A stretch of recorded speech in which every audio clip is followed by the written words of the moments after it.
सर्वसमीकाएं 8 chapter के कुछ points को हम समझ रहे हैं। इसमें इंपॉर्टेंट पॉइंट क्या है, कभी कभी ऑप्शनल क्वेश्चन आते हैं, ऑब्जेक्टिव क्वेश्चन आते हैं, एक पदी क्या होता है। सिर्फ एक अकेला पद है, इसे हम बोलेंगे एक पदी। जहाँ पे दो पद है, a माइनस बी, द्विपद, जहाँ व्यंजकों की संख्या 2 हो। अब ये व्यंजक क्या होता है, तो व्यंजक होता है, इसे बोलते हैं चर राशि और इससे बोलते हैं अचर राशि। चर का मतलब जिसका मान हमें नहीं है ज्ञात, a भी हो सकता है, p भी हो सकता है, x भी हो सकता है, कुछ भी हो सकता है। और अचर का मतलब होता है 3 है, मतलब हमें पता है कि क्वांटिटी कितनी है, फिक्स है, ये कभी नहीं बदलेगी। तो एक हमें मालूम है और एक हमें नहीं मालूम, दोनों को मिला के जो पद बनते हैं इसे बोलते हैं व्यंजक। और एक पद वाले व्यंजक को बोलते हैं एकपदी, 2 पद वाले व्यंजक को बोलते हैं द्विपदी, 3 पद वाले व्यंजक को बोलते हैं त्रिपद, 1 2 3। और 3 से अधिक पदों को बोलेंगे बहुपद। 3 से अधिक नहीं, 1 से अधिक पदों, इसे भी बोलेंगे बहुपद, इसे भी बोलेंगे, लेकिन ये द्विपद है, ये त्रिपद है और इन सभी को बोलेंगे बहुपद। एक पद का एक पद में गुणा करेंगे तो हमें एक ही पद प्राप्त होगा, ये हो जाएगा 4pq। एक ही पद मिला हमें, एक ही मिला, लेकिन जब एक पद का 2 पद में गुणा करेंगे तो 2 पद प्राप्त होंगे। कैसे, इस q का इसमें करेंगे तो pq प्लस का चिन्ह q q q स्क्वायर, 2 पद मिल गए हमें, एक का 2 में गुणा करेंगे 2 पद प्राप्त होंगे। अब हम एक पद का बहुपद त्रिपद में गुणा करेंगे तो हमें त्रिपद प्राप्त होंगे। कैसे, इस a का इसमें करेंगे तो ये हो जाएगा a3, इस a का इसमें करेंगे तो प्लस 2a स्क्वायर, इस a का इसमें करेंगे गुणा तो ये हो जाएगा प्लस 5a।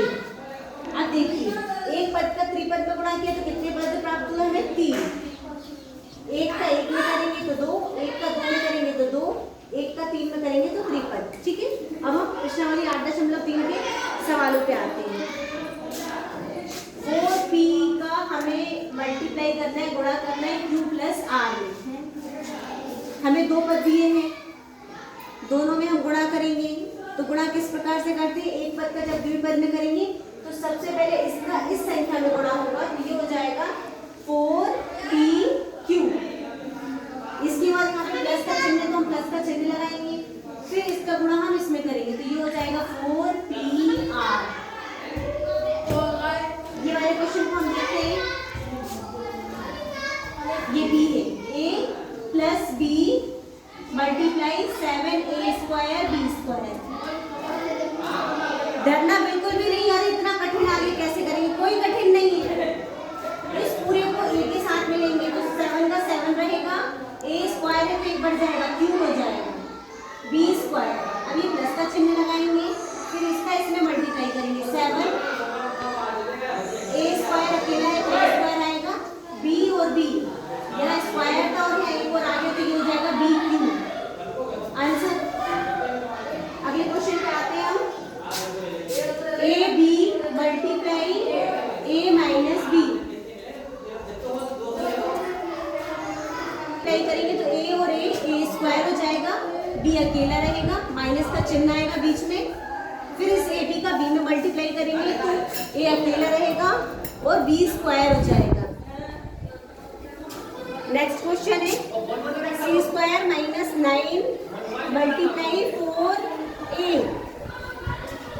इस 4a का हम इसमें मल्टीप्लाई करेंगे तो 4 कुछ भी नहीं है तो 4a c स्क्वायर हो जाएगा।